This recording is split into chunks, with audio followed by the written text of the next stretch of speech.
처음에 성경 속을 달린다라고 하는 그 타이틀로 주제로 시작할 때 어떻게 구도를 잡을까 이제 그런 생각을 좀 했었죠. 그래서 전에 했던 것처럼 창세기부터 읽어가면서 그냥 요약 그렇게 할까, 아니면 그냥 아주 그냥 그때그때 감동을 주시는 대로 좀 깊이 공부를 할까. 그러니까 어떻게 하다 보니까 굉장히 깊이 공부를 하게 됐어요. 사실 뭐 우리가 우리의 인생 동안에 우리가 이렇게 성경을 깊이 공부할 기회는 많지 않을 것 같아요. 이제 우리가 창세기를 쭉 공부하면서 이 구조라고 그러잖아요. 성경의 구조라고 그러는데, 성경의 전체적인 것도 잠깐만요. 성경의 전체적인 이제 구조들을 우리가 아는 게 좋은데, 모든 성경을 볼 때 마찬가지예요. 그래서 항상 제가 성경을 공부할 때는 첫 시간에 개요를 얘기하잖아요. 그 개요를 우리가 무시하고 성경의 내용에 들어가게 되면 물론 알 수는 있지만 정확하게 파악하기가 좀 쉽지 않다 하는 거죠. 그래서 창세기 전체가 50장이고요. 크게 보면 우리 둘로 나눈다 그랬죠. 사건 중심, 사람 중심. 그래서 1장부터 11장까지는 사건 중심이다. 그 다음에 12장부터 50장 끝장까지는 여기는 사람 중심인데 처음에 아브라함, 그 다음에 이삭, 야곱,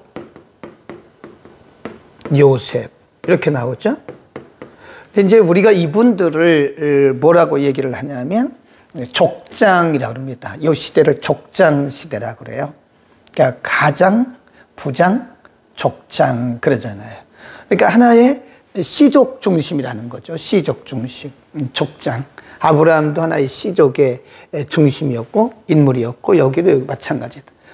그래서 하나님께서 아브라함을 통해서 일하심으로써 그분이 누구신가를 계시하셨고, 또 이삭과 야곱과 요셉을 통해서 일하시면서 하나님이 누구신가를 계시하신 거죠. 우리는 그것을 뭐라 그러냐면 조금 어려운 말로 하나님의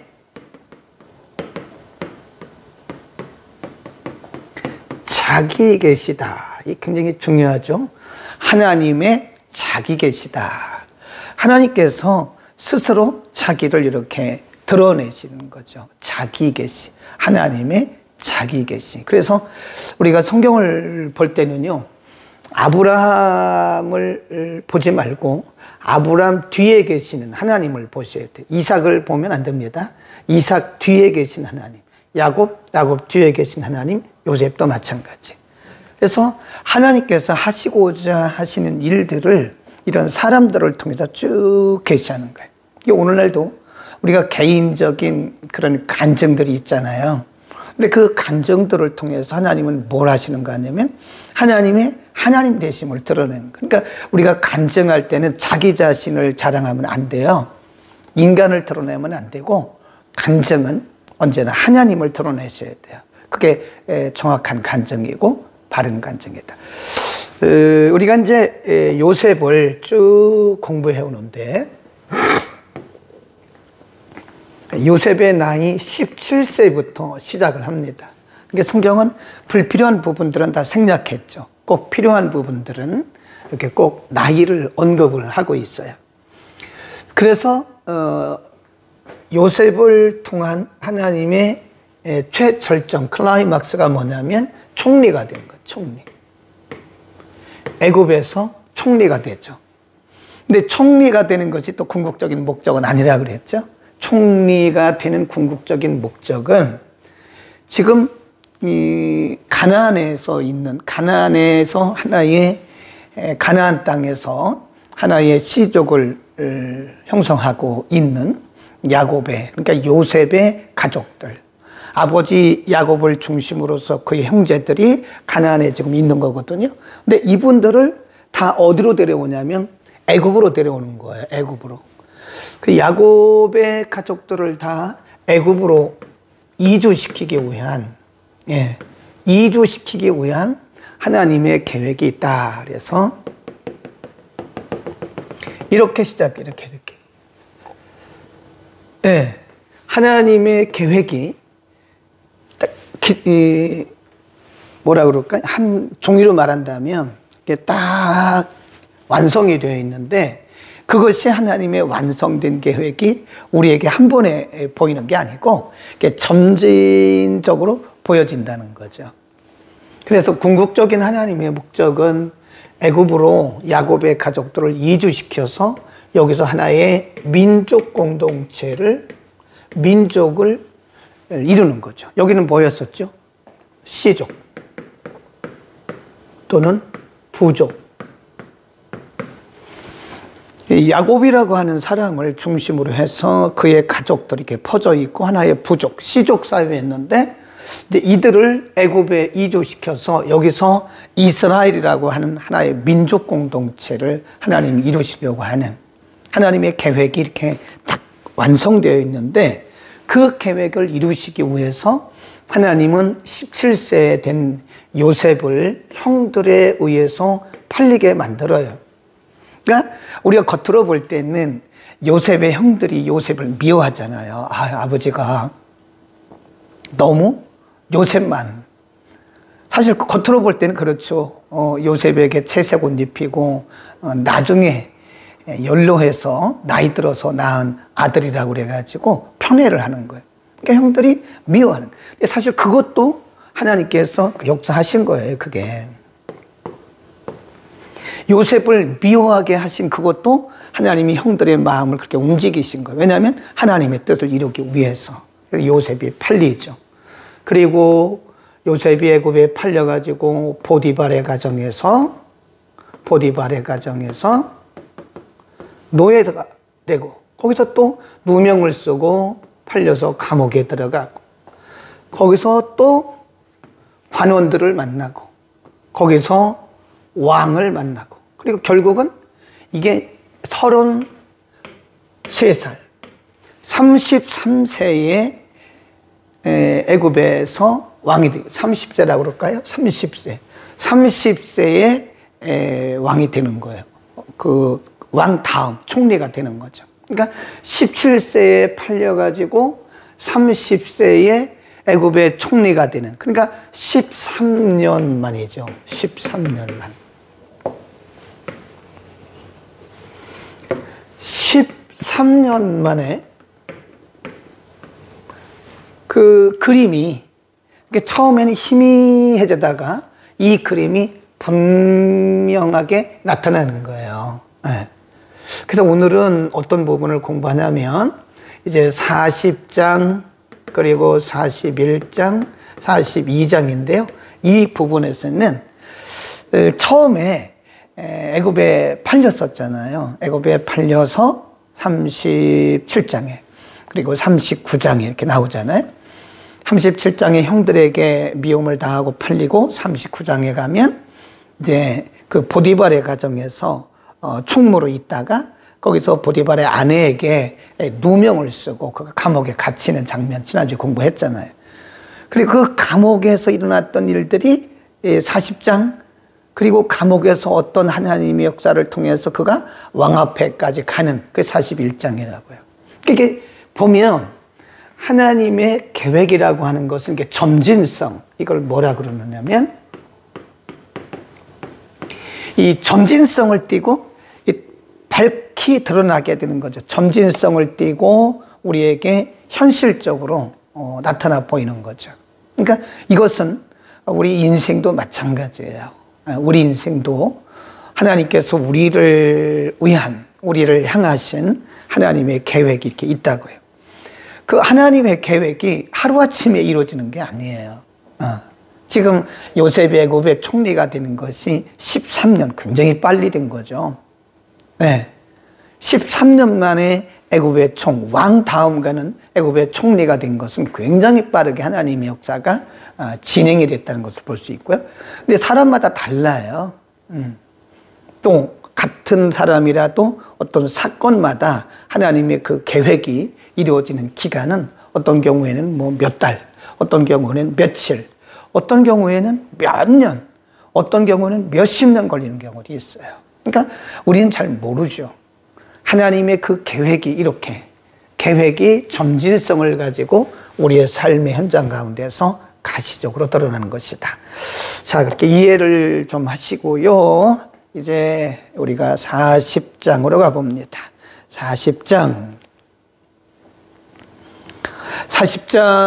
1절은 뭐라고 시작을 하냐면 그 후에 그 말은 지금 요셉이 보디발의 가정에 들어가서 거기서 요셉이 보디발의 아내에게 성적인 그 유혹을 받다가 그것을 거절하니까 그것을 오히려 요셉에게 덮어 씌우죠.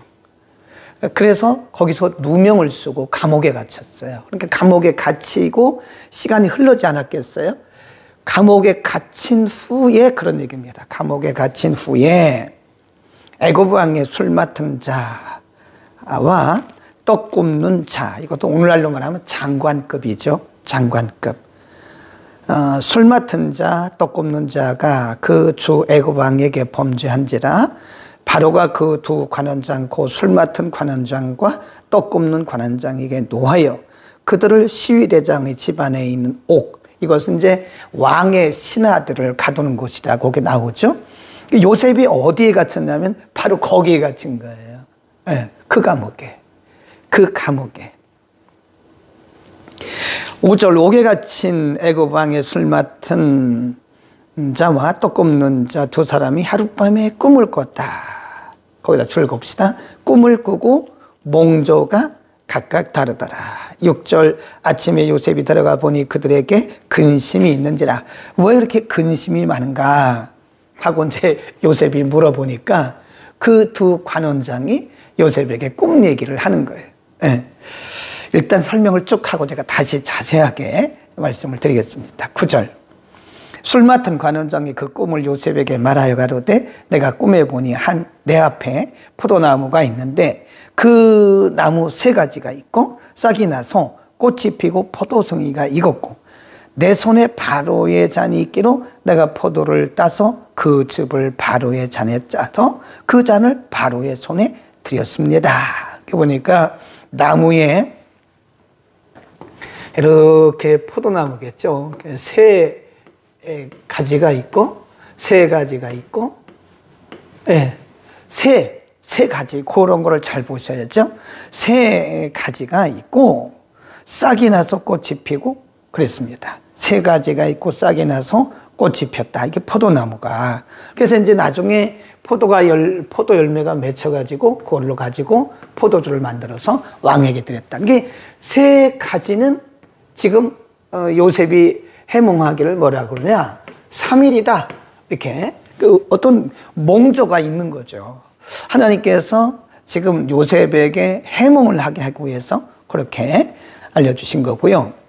13절에 보세요. 지금부터 사흘 안에 3가지는 3일이라는 거죠. 사흘 안에 바로가 당신의 머리를 들고 당신의 전직을 회복하리니 당신이 이왕의 술 맡은 자가 되었을 때 하던 것 같이, 그러니까 복직이 된다는 거야. 3일 안에 당신 복직됩니다 라고 얘기를 했어요. 그 다음에 14절 동그라미 칩시다. 14절에 보면 그때 요셉이 인간이라고 하는 사실, 우리와 똑같은 성정을 가졌다는 사실을 볼 수가 있습니다. 뭐라 그러냐? 당신이 그 술 맡은 관원장에게 지금 부탁을 하는 거예요. 내가 당신의 꿈을 해몽해 줬는데 이 꿈대로 당신이 3일 안에 복직이 되거든 나를 좀 생각해 주십시오. 그런 얘기예요. 당신이 득의 하거든 복직이 되거든 나를 생각하고 내게 은혜를 베풀어서 내 사정을 바로에게 구하여 이 집에서 나를 건져내소서. 나는 누구냐? 15절 나는 히브리 땅에서 끌려온 자요 여기서도 옥에 갇힌 일은 내가 한 일이 없습니다. 그래요. 내가 옥에 갇힐 일이 옥에 갇힐 만한 그런 내가 잘못된 일을 한 것이 없는데 내가 지금 누명을 쓰고 이 감옥에 왔습니다. 그러니 당신이 복직이 되거든. 이 꿈의 내용대로 내가 해몽을 해줬으니까 그 값으로 말이야. 요셉도 사람이라니까요. 그 값으로 보상하는 차원에서 나를 좀 왕에게 잘 얘기해서 저희 요셉이라는 사람이 저 이스라엘에서 왔는데 히브리 사람인데 나를 좀 이 감옥에서 나갈 수 있게 좀 해주시오. 이렇게 말하는 거예요. 우리와 성정이 똑같은 겁니다. 뭐 요셉이 하나님의 사람이라고 해서 뭐 특별하고 뭐 신비하고 그렇지 않아요. 우리와 성정이 똑같다. 그런 겁니다. 얼마나 요셉이 인간적이에요. 내가 노명을 쓰고 여기 들어와 있으니까 내가 당신의 꿈을 해몽해 줬으니까 당신이 혹시 복직이 되거든 나를 좀 왕에게 잘 말해서 감옥에서 나가게 해달라고. 얼마나 우리와 똑같은 인성을 갖고 있죠. 네. 그러니까 성정이 같다 그래요. 성경에 보면 엘리야도 우리와 성정이 같다 그래요. 아브라함도 우리와 성정이 같은 거예요. 그러니까 우리가 아마 대단한 사람처럼 우리가 너무 신령한 사람처럼 그러면 안 됩니다. 어려우면 고민하고 이렇게 감옥에 갇히면 억울하니까 또 억울함을 말할 수도 있는 것이고 막 그런 거란 말이죠. 그 다음에 16절 떡 굽는 관원장이 그 해석이 길함을 보고 요셉에게 이르되 나도 꿈에 보니 한 흰떡 새 광주리에 내 머리 흰떡입니다. 내 머리에 떡광주리가 있는데 바로를 위하여 만든 각종 구운 식물이 있는데 새들이 내 머리에 광주리에서 그것을 먹더라. 좀 이상하죠. 아까는 이 술 맡은 관원장은 이 포도를 따서 포도주를 만들어서 왕에게 드렸는데 떡 굽는 관원장은 음식을 맡는 장관이죠. 이렇게 머리에 이 사람의 머리에 광주리가 이렇게 떡이 있는데 이 떡들을 새들이 와서 먹더라 이거예요. 그러니까 없어진다 그런 얘기죠. 그러니까 요셉이 해몽을 합니다. 거기 보세요. 요셉이 해명을 합니다. 18절 요셉이 대답하여 가로되 그 해석은 이러하니이다. 새 광주리는 사흘입니다. 이제부터 사흘 안에 바로가 당신의 머리를 끊고 당신을 나무에 달리니 새들이 당신의 고기를 뜯어 먹으리이다. 제3일은 바로의 그 왕의 생일입니다. 바로가 모든 신하를 위하여 잔치할 때 술 맡은 관원장과 떡 굽는 관원장으로 머리를 그 신하 중에 들게 하니라. 바로의 술 맡은 관원장은 전직을 회복하며 그가 그 잔을 바로의 손에 받들어 드렸고 떡 굽는 관원장은 그의 꿈대로 해고가 되고 마른 거예요. 자, 23절 보세요. 아까 그 요셉이 술 맡은 관원장에게 부탁을 했잖아요. 당신이 복직이 되면 내가 억울하게 이 감옥에 들어왔으니까 나의 억울한 사정을 좀 왕에게 말해주든지 나를 왕 앞으로 인도해서 내가 직접 왕에게 설명할 수 있는 기회를 얻도록 좀 해달라고. 그렇죠? 얼마나 간절한 소원이었겠어요. 그런데 23절을 보세요. 23절 술 맡은 관원장이 요셉을 기억하지 않고 잊었더라고. 줄거서 이게 하나님의 시간이 아직 아닌 거예요. 네. 인간적으로 보면 굉장히 안타깝고 괘씸하죠. 네. 내가 분명히 꿈 해몽을 해서 당신의 그 복직을 예고했고 또 복직이 되거든 나를 좀 도와서 내가 억울한 누명을 쓰고 여기 와 있으니까 이 감옥에 있으니까 좀 왕에게 말해서 또는 말할 수 있는 기회를 줘서 나를 이 감옥에서 나가게 해달라고 그랬는데 술 맡은 관원장이 새까맣게 잊어버린 거예요. 그게 하나님이 잊어버리게 하신 거예요. 자, 우리는 오늘 이 40장에 있는 꿈을 통해서 이 꿈을 통해서 여러 가지 일들을, 여러 가지 메시지들을 우리가 볼 수 있습니다. 꿈. 구약시대는 하나님의 계시의 방편이 여러 가지가 있어요. 하나님의 계시의 방편. 그게 이제 꿈이었어요, 꿈. 그 다음에 천사들이 자주 나타나죠? 천사들. 또 환상. 이런 겁니다. 주로 구약시대에 하나님께서 자신을 계시하시고 자신의 뜻을 알리시는 수단으로서 꿈, 또 천사 또는 환상을 통해서 말씀하셨죠. 그래서 이런 방편을 통해서 하나님 자기 계시를 하셨는데, 이제 신약에 와서는 하나님의 계시의 방편이 그리스도입니다. 그리스도. 예수 그리스도. 그렇죠? 요한복음에 보면 태초에 말씀이 계시니라. 그 말씀이 하나님과 함께 하셨으니 그 말씀은 곧 하나님이시다. 1장에 쭉 내려가다 보면 말씀이 육신이 되어 우리 가운데 오셨다. 빌립보서 2장 6절 이하에서 보면 그는 근본 하나님의 본체신데 자기를 비워 종의 형체를 가졌고 사람의 모양으로 나타나셨다. 그러니까 그게 바로 예수 그리스도가 하나님의 계시의 방편이라는 사실을 우리에게 가르쳐 주신 거예요. 히브리서 1장에 보면요, 구약에는 이렇게 말씀하셨지만 신약에 하나님이 그 아들로 말씀하셨다는 말씀이 있어요. 그 다음에 또 한 가지가 성경이죠. 네, 신약에 와서 계시의 방편은 그 다음에 성령의 감동입니다. 이 성령의 감동을 통해서 신약에서 말씀했어요. 자, 이제 그러면 이렇게 구약에는 이런 방편이고 신약에는 이런 방편인데, 그러면 신약에도 이런 방편을 지금도 쓰시냐? 쓰십니다. 그런데 절대적인 건 아니라고 제가 그랬죠. 개인에게 이건 절대적인 거죠. 그래서 이거를 뭐라고 그러냐면 객관적 계시라고 그래요. 객관적. 이것은 모든 사람들에게 다 해당되는 것이고 이것은 모든 사람들에게 절대적으로 기준이 되는 거예요. 그래서 우리가 객관적 계시라고 얘기를 합니다. 그러면 이런 꿈이나 천사나 환상이 오늘 신약 때에도 나타나느냐? 나타나요. 나타납니다. 그러나 그것은 뭐라고 그래요? 주관적이라 그럽니다. 좀 어려운 말인데 이 개인적이라는 거예요. 개인적. 이해하시겠죠? 신약 시대도요, 이 꿈이 있어요. 그걸 우리가 영몽이라고 그래요. 영몽. 영적인 꿈을 통해서 우리에게 알려주시고 천사가 지금도 나타납니다. 지금도 나타나요. 그리고 지금도 환상이 보입니다. 틀림없이 보여요. 그러나 이제 방편의 기준이 다르다는 거죠. 구약에서는 이것이 아직 성경이 없었던 시대이기 때문에 꿈, 천사, 환상 이런 것들이 그때 당시는 절대적인 객관적 계시의 방편이었죠. 그러나 성경이 완성이 되어지고 예수 그리스도가 오셨고 성령께서 강림하셨기 때문에 신약에 있어서는 그것은 객관적 절대적 계시의 방편이 아니라 그것은 개인에게 해당되어지는 주관적 계시의 방편이다. 그러니까 꼭 써놓으세요. 주관적 계시의 방편이다. 그래서 제가 늘 얘기하잖아요. 이거 있다니까요. 지금도 있다니까요. 저도 이거 영몽 굉장히 많이 잘 꿉니다. 잘 꿔요. 네.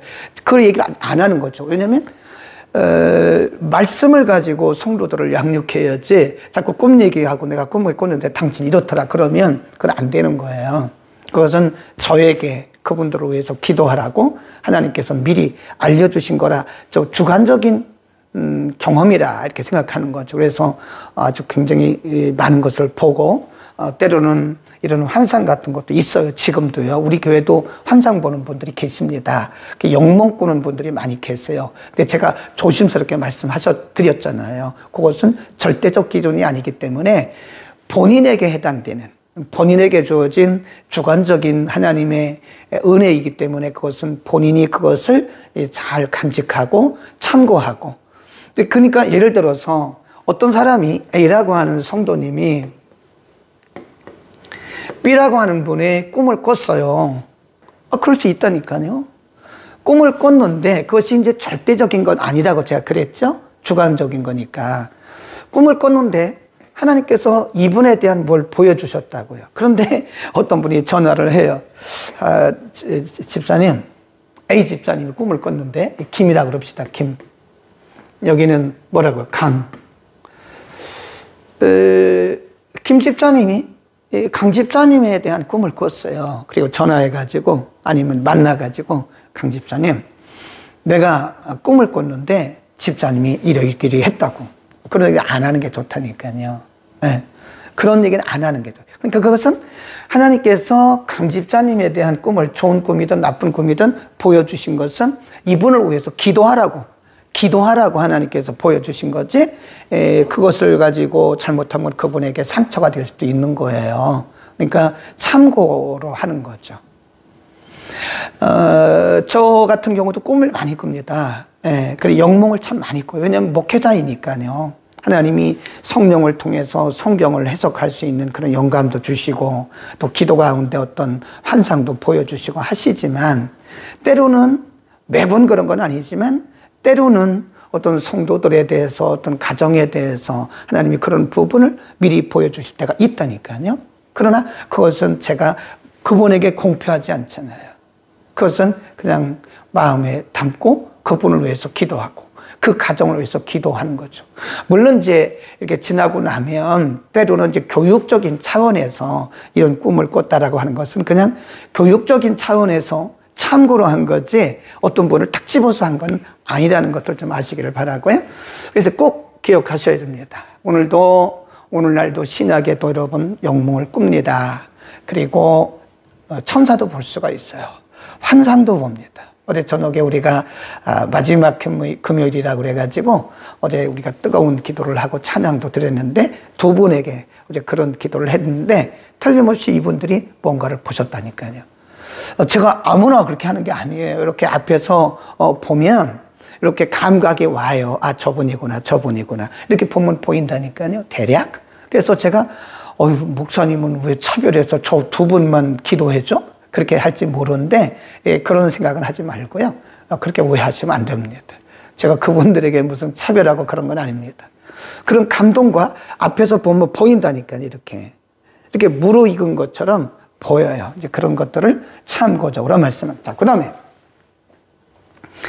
이 요셉에게 있는 요셉의 꿈은, 요셉의 꿈 해몽은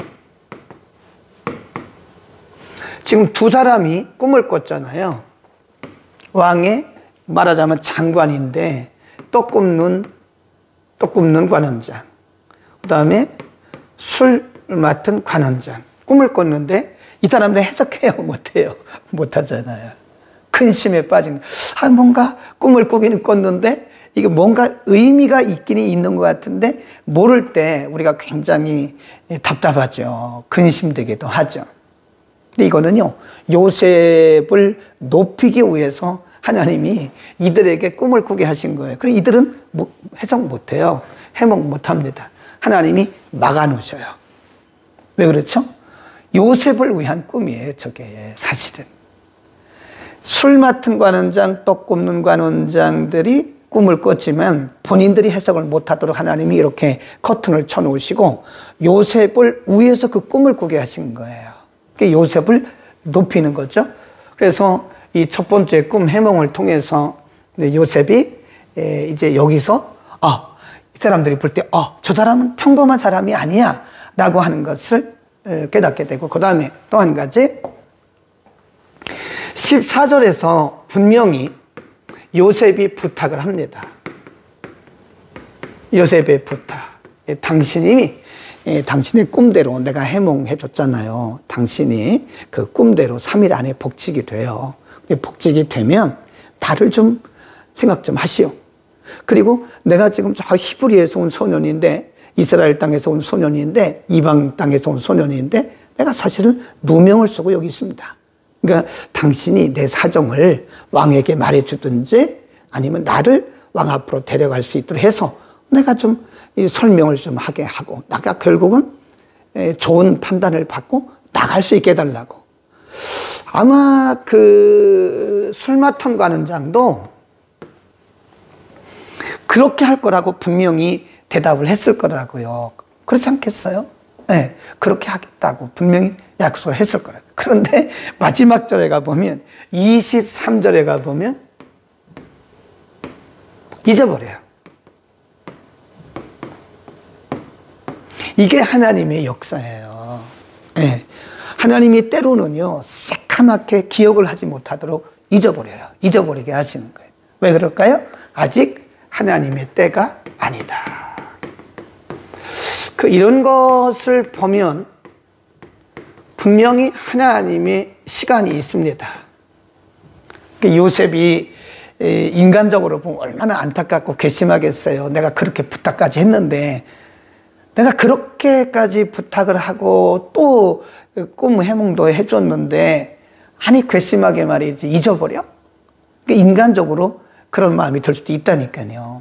우리도 마찬가지죠.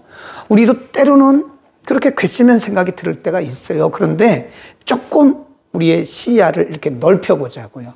우리의 시야를 좀 넓고 시각을 좀 넓게 보자고. 그러면 아직 때가 아니라는 거예요. 때. 하나님의 때가 아직 안 돼. 하나님의 시간이 안 되었다는 거죠. 그러니까 우리가 요 면만 보면 안 돼요. 우리가 이제 그거를 볼 때 우리가 모든 것이 하나님의 시간, 하나님의 때 안에 있는데 우리가 이렇게 근시안적으로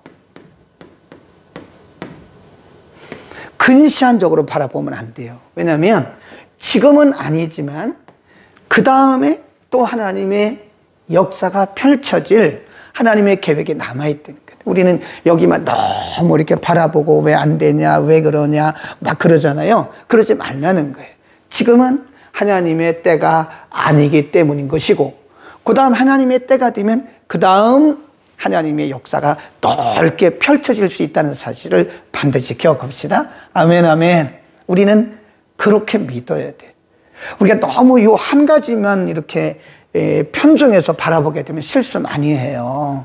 아직 하나님의 때가 아니어서 그런 건데, 어떤 때는 사람 때문에 상처받기도 하고, 때로는 사람들에게 실망하기도 하고 그러잖아요. 근데 우리가 눈을 조금만 열어서 보면, 아, 지금은 아직 하나님의 때가 아니구나. 아직 하나님의 때가 아니어서 그렇구나라고 믿게 되면 우리는 좀 기다릴 수 있게 되는 것이고, 기다릴 수 있게 되는 거, 기다리고 또 그 다음에 역사하실, 우리는 그걸 뭐라고 그러냐면 다음 페이지라 그래요. 다음 페이지. next page라고 그럽니다. 하나님의 next page가, 이 next page가 곧 펼쳐진다니까요. 그렇죠? 이렇게 우리가 책을 넘기면 여기만 너무 이렇게 막 바라보고 이게 다 끝인 것처럼 그러면 안 된다니까요. 하나님의 그 다음 페이지는 또 시작이 돼요. 끝이 아니라니까요. 이제부터 시작이 되는 거다. 꼭 기억할 수 있기를 바랍니다. 혹시 우리가 이제 인생을 살아가면서 사람에게 때로는 좀 속상하고 서운하고 섭섭하고 그런 거 있지만 그것만 바라보지 말고 이제 지금은 때가 아니지만 그 다음에 하나님의 때가 되었을 때 일어날 다음 역사를 바라보면서 우리가 좀 잠잠히 기다리는, 시편에 보면 그런 말씀이 참 많이 나옵니다. 내가 기다리고 기다렸더니, 또는 잠잠히 기다렸더니, 그런 표현이 많이 나와요. 우리 믿는 사람들, 기도하는 우리들은요, 잠잠할 필요가 있습니다. 하나님의 때가 아니구나. 그 다음에 하나님의 때가 또 오겠지라고 생각을 해야 됩니다.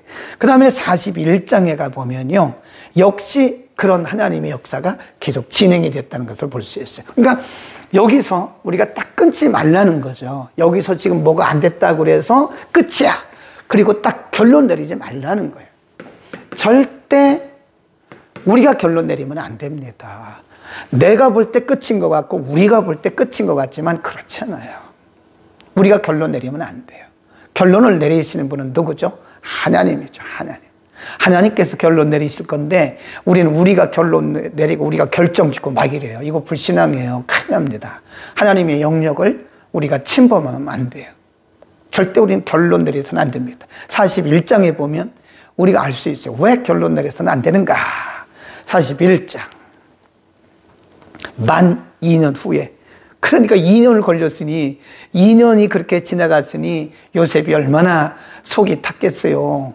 본인은 저렇게 복직해가지고 장관 자리에 딱 앉아서 장관 그 역할을 하고 있는데 자기는 그냥 2년 동안 이렇게 그냥 감옥에 또 있는 거예요. 억울한 상태로. 2년이 지났다는 거예요. 그러니까 때로는 하나님이 그렇게 2년 동안 더 길게 침묵하실 때도 있고요. 우리를 묶어두실 때도 있어요. 그러니까 좀 우리가 기다려야 됩니다. 너무 우왕좌왕하지 말고요. 부안해동하지 말고 기다릴 필요가 있는 거다. 아멘, 아멘. 만 2년 후에 바로가 꿈을 꿨고 왕이 꿈을 꿨어요. 자기가 하숫가에 섰는데 보니 아름답고 살찐 7 암소. 7 암소가 하수에서 올라와 갈밭에서 뜯어먹고 그 뒤에 또 흉악하고 파리한 다른 7 암소가 하수에서 올라와 그 소와 함께 하숫가에 섰더니 흉악하고 파리한 소가 아름답고 살찐 소 7을 먹은지라 바로가 곧 깨었다가 다시 잠들어 꿈을 꾸니 또 꿈을 꾼 거예요. 꿈이 이렇게 여러분 우리가 꿈을 꿀 때요. 한 번 꿈을 꿨는데 이 꿈이 아주 생시처럼 선명할 때 그때는 그 꿈을 무시하면 안 돼요. 네. 그 꿈을 무시하면 안 됩니다. 그리고 어떤 꿈이 계속해서 장면은 다르지만 때로 같을 수도 있죠. 이게 반복될 때 꿈이 반복될 때 거기도 또 우리가 무시하면 안 되는 거다 하는 것을 볼 수가 있어요. 그 후에 또 아주 세약하다 그 말은 가늘거리는 그런 가지, 이 가지가 동풍에 마른 7 이삭이 나오더니 동풍에 그냥 다 말라버린 거예요. 그 세약한 7 이삭이 무성화가 충실한 7 이삭을 삼켰다. 비슷하죠.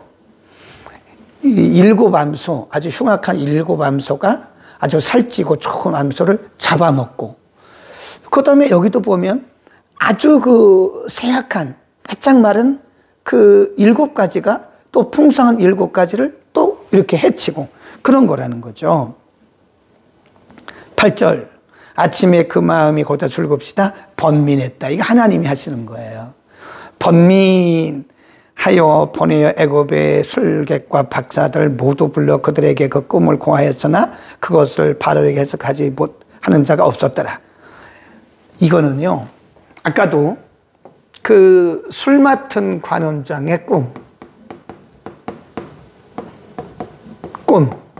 요거, 그 다음에 지금 애굽 왕의 꿈, 이게 다 누구를 위한 거예요? 요셉을 높이기 위한 거예요. 이렇게 지금은 잠잠하고 있지만 이렇게 요셉을 높이기 위한 하나님의 계획이 이렇게 지금 진행되고 있는 거예요.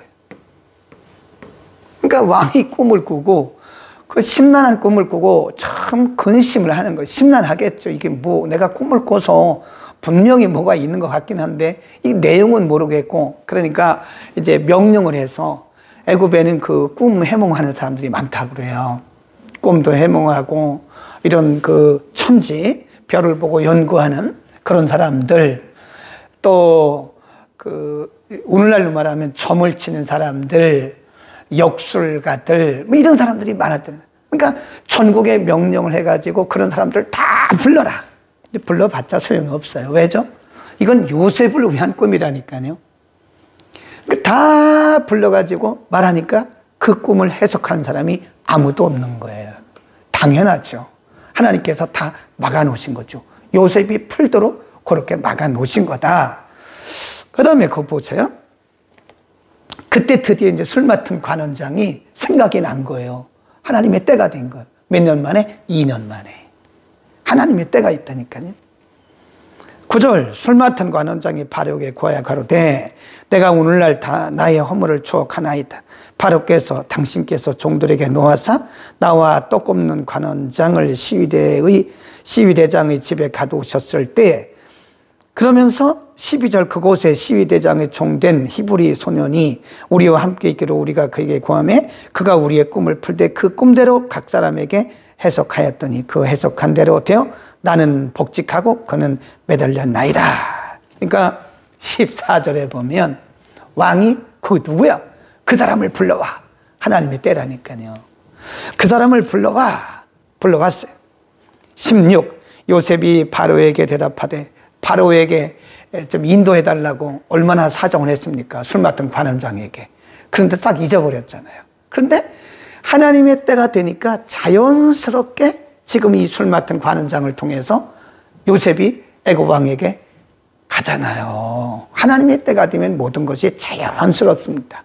기다려야 돼요. 기다려야 됩니다. 자, 부름에 그들이 급히 그를 옥에서 낸지라 요셉이 곧 수염을 깎고 그 옷을 갈아입고 바로에게 들어오니 바로가 요셉에게 이르되 내가 한 꿈을 꿨다. 그런데 해석하는 자가 없으니 내가 들었는데 소문을 들으니 네가 꿈을 해몽한다 하더라. 16.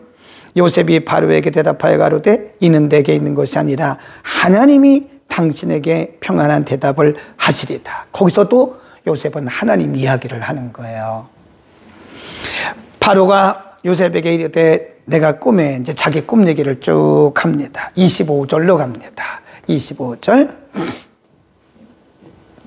요셉이 바로에게 고하되 왕의 꿈은 하나님이라. 하나입니다. 하나. 둘 꿈을 꿨지만 그건 하나입니다. 하나님이 그 하실 일을 바로에게 보이십니다. 7조 남소는 쭉 내려가다가 28절. 내가 바로에게 고하기를 하나님이 그 하실 일로 바로에게 보인다 함이 이것이다. 온 애굽 땅에 7해 동안 풍년이 있겠고 7해 동안 흉년이 있을 것입니다. 32절. 바로께서 꿈을 2번 겹쳐 꾸신 것은 하나님이 이 일을 정하셨습니다. 속히 행하실 것입니다. 그러면서 그때 요셉이 그 애굽 왕에게 조언을 합니다. 앞으로 7년 흉년, 7년 풍년, 7년 흉년이 들게 되는데 그 흉년의 때를 대비해서 지금 애굽에 있는 당신이 보기에 아주 지혜롭고 명철 있는 사람을 좀 뽑아서 빨리 준비를 시키시오. 이 말을 하게 하신 것도 사실은 하나님이죠. 거기 보세요. 33절 대책을 세우십시오.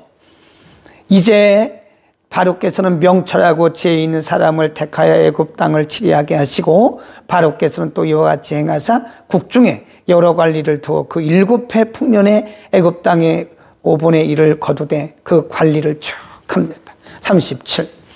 바로와 그 모든 신하가 이 일을 좋게 여긴지라 바로가 그 신하들에게 이르되 이와 같이 하나님의 신이 감동한 사람을 우리가 어디서 얻겠냐. 그리고 말하기를 요셉에게 이르되 하나님이 이 모든 것을 내게 보이셨으니 너와 같이 명철하고 지혜 있는 자가 없다. 왕이 한 얘기라니까요. 그 이전에 이 왕의 꿈을 해석하라고 애굽에 있는 지혜로운 사람들 다 모았잖아요. 해석했어요? 못했어요? 못했잖아요. 그러니까 그때 벌써 하나님께서 이 땅에는 그럴 만한 사람이 없다라고 하는 것을 애굽에게 확인시켜 주신 거예요. 애굽 왕에게 확인시켜 주신 거예요. 애굽 왕에게. 그리고 지금 와서는 없어. 내가 보니까 우리나라에는 없어. 너야 너. 너같이 하나님의 신에 감동된 사람이 없어. 그렇게 말하는 거예요. 왕이 스스로 그런 얘기를 하는 겁니다. 40절. 너는 내 집을 치리하라. 내 백성이 다 내 명을 복종하리니 나는 너보다 높음이 보좌뿐이다. 나는 그냥 여기 왕좌에 앉아 있는 것 뿐이고 너는 나보다 훨씬 더 명철도 있고 지혜도 있고 통치력이 있는 것 같으니 네가 차라리 이 나라를 통치하라 하고 그에게 말은 총리지만 실질적으로 모든 통치력, 리더십을 이양해 주게 된 거죠. 대단한 거죠. 41절. 바로가 또 요셉에게 이르되 내가 너로 애굽 온 땅을 총리하게 하노라. 자기의 인장 반지를 빼어 요셉의 손에 끼우고, 이제 왕이 가지고 있는 그 인장 반지는 왕의 특권 또는 왕의 왕권을 상징하는 그거를 빼서 줬으니까 왕이나 마찬가지죠. 끼우고 그에게 세마포 옷을 입히고 금사슬을 목에 걸고 완전히 왕복을 입혀준 거예요. 자기에게 있는 버금술에 그를 태우매 무리가 그 앞에서 소리지기를 엎드리라 하더라. 바로가 그로 애굽 전국을 총리하게 하였다. 45. 그가 요셉의 이름을 사보낫 바네아라 하고 또 온 제사장 보디베라의 딸 아스낫을 그에게 줘 아내를 삼게 하니라. 요셉이 나가 애굽 온 땅을 순찰하니라. 46. 요셉이 애굽 왕 바로 앞에 설 때에 30세라. 그러니까 17년 만에 애굽에서 그 가나안 땅에 팔려서 애굽에 와서 노예가 되고 이 13년 만에 17세에 팔려와서 30세, 30세에 총리가 됐으니까요. 13년 만에 하나님의 계획이 이렇게 이루어진 거예요. 그 과정 가운데 여러 가지 일들이 있었죠. 그렇죠. 13년이라고 하는 긴 시간 동안, 어떻게 보면 짧은 시간이기도 하지만 그 13년 동안 하나님의 계획이 이렇게 이루어져가는 과정 가운데 요셉은 인간적으로 여러 가지 억울한 누명도를 쓰고 감옥에 갇혔고 술 맡은 관원장에게 상처를 받았죠. 자기를 생각해달라고 하는데 잊어버렸으니까. 몇 년 동안이나 2년 동안이나 잊어버렸으니까 얼마나 괘씸하겠어요. 그런 마음도 가졌고 감옥에서 그렇게 지냈는데 이제 하나님의 때가 되니까 왕의 앞에 데려가시고 왕이 스스로 요셉을 왕처럼 섬기도록 왕의 자리에, 말은 총리지만 사실은 왕이나 마찬가지예요. 왜냐하면 인장반지 다 줬죠. 왕이 맨 그 금삭을 다 줬죠. 그리고 고난을 다 위임했잖아요. 왕이나 똑같은 것이었다.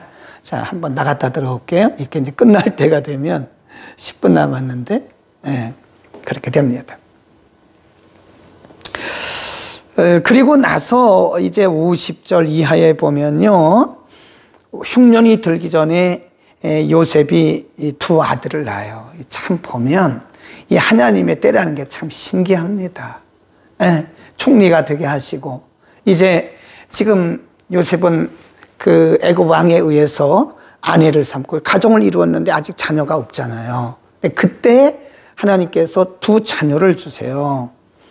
51절에 보면 요셉이 그 장자의 이름을 므낫세라 하였고 52절에 그 다음 아들을 에브라임이라 하였다. 그래서 이 땅에, 그 애굽 땅에 곤고한 일이 있기 전에, 기근이 일어나기 전에 하나님께서 므낫세와 에브라임이라고 하는 두 아들을 주셨어요. 그래서 지금 요셉이 뭐가 됐을까요? 안정이 됐겠죠. 그리고 나서 애굽 땅에 흉년이 들고 아주 전국이 흉년에 들면서 아수라장이 되었을 때 우선 요셉의 가정이 안정이 돼야 되잖아요. 지도자의 가정이 안정이 안 되면 리더십을 발휘하기가 어렵습니다. 그러니까 벌써 하나님께서 애굽 왕을 통해서 아내를 주셨죠. 그 다음에 그 아내를 통해 두 아들을 낳았죠. 그러니까 요셉이 그 아수라장이 될 그 애굽을 잘 다스리기 위해서는 먼저 자기와 자기 가정이 안정이 돼야 되기 때문에 하나님이 그렇게 요셉의 가정부터 안정을 시켰다 하는 것을 볼 수가 있어요. 자, 우리는 여기서요, 하나님의 계획이 이렇게 현실로 이루어지는 이 과정이 때로는 우리가 이해할 수 없는 일들이 많이 일어나요. 이해할 수 없는 일들. 요셉 같은 경우는 억울하죠. 그 술 맡은 관원장에게 괘씸하다는 그런 마음이 들어서 상처받았죠. 그러니까 이 과정, 하나님의 이 역사가, 하나님의 그 계획이 이루어진 것은 분명해요. 그런데 이 과정 가운데서 우리는 여러 가지 일들을 경험할 수 있다 하는 것이죠. 그건 필요한 경험이에요. 필요한 경험이다. 물론 요 하나하나의 사건을 두고 보면 하나하나의 사건을 통해서 사람이기 때문에 왜 아픔이 없겠어요? 요셉도 사람인데 왜 억울하지 않겠어요? 술 맡은 관원장에게 왜 그가 괘씸하지 않겠어요? 상처가 왜 안 되겠습니까? 그러나 그것은 다 필요한 과정이었고 필요한 아픔이다. 우린 그걸 뭐라고 하냐면 필요한 경험 또는 필요한 아픔. 그러니까 여러분 꼭 기억하셔야 돼요.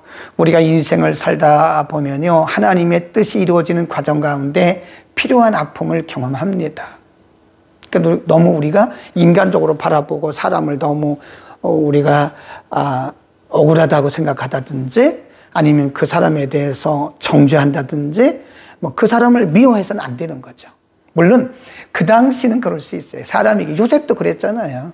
사람이기 때문에 뭐 억울할 수도 있고 또 괘씸할 수도 있고 마음의 상처가 될 수 있으나, 그러나 그때 얼른 이것도 내게 필요한 아픔이야, 이것은 내게 필요한 경험이야 라고 하는 것을 우리가 반드시 기억해야 돼요. 인생 여정 가운데 그런 과정을 반드시 경험해서 하나의 작품이 나오는 거죠. 그렇죠? 네. 이 작품이 아주 멋있는 이 작품이 나올 때까지는요, 이게 몇 번 돌아가야 됩니다. 이것을 만드는 토기장이가요, 어떤 때는 막 부셨다가 다시 만들고, 어떤 때는 손으로 막 탁탁 치기도 하고, 빙빙 돌려가지고 어지럽기도 하고 그런다니까요.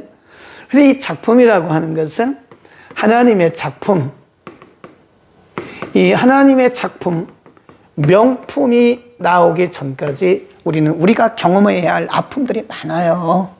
우리가 아무 아픔도 없고, 아무 걱정도 없고, 아무 고난도 없으면 그게 축복이다, 그렇지는 않아요. 그건 성경적 축복이 아닙니다. 우리 성경의 인물들을 보면 다 이런 아픈 과정을 경험해가면서 하나님이 그들을 인격적으로 다듬으시고 신앙적으로 다듬으시고 그러면서 하나의 작품이 나오는 거다.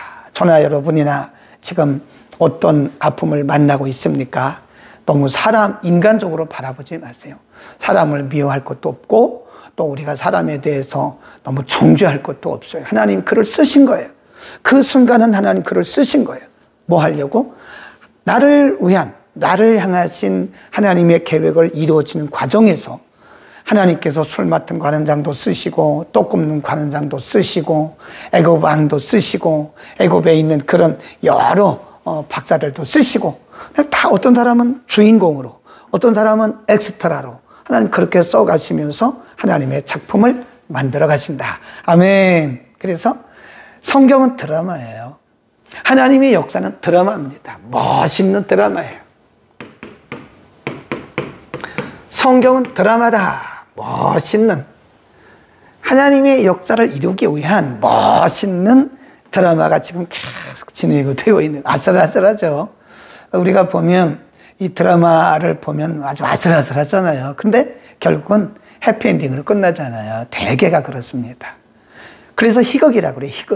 희극이라는 말은 해피엔딩으로 끝나요. 다 우리가 이렇게 드라마를 보면 깨어질 것 같고 안 될 것 같고 또 나중에 어떻게 아주 극적으로 만나고, 그런 게 드라마라 그러잖아요. 극적으로 다시 만나서 결혼도 하고 이런 거를 보면 드라마다.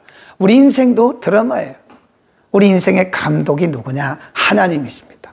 각본을 누가 쓰셨냐? 하나님이 쓰셨어요. 예. 연출자도 하나님, 감독도 하나님, 대본을 쓰신 분도 하나님, 작가도 하나님, 다 하나님이에요. 하나님께서 우리 인생을 그렇게 끌어가신다. 아멘, 아멘. 멋있죠? 우리가 너무 염려하지 마세요. 너무 걱정하지도 마세요. 그냥 하나님이 경험하게 하시는 거구나. 네. 그래서 어떤 분이 이런 멋진 영상을 하나 만들어서 주제를 뭘로 붙였냐면, 고난은 발판이다. 네. 고난 없이 우리가 넘어갈 수가 없잖아요. 디딤돌. 고난은 디딤돌이다. 맞죠? 네. 고난의 디딤돌을, 고난의 발판을 밟고 우리가 한 단계 한 단계 전성을 향해서, 하나님을 향해서 나아가는 것이다. 아멘. 여기까지 합시다.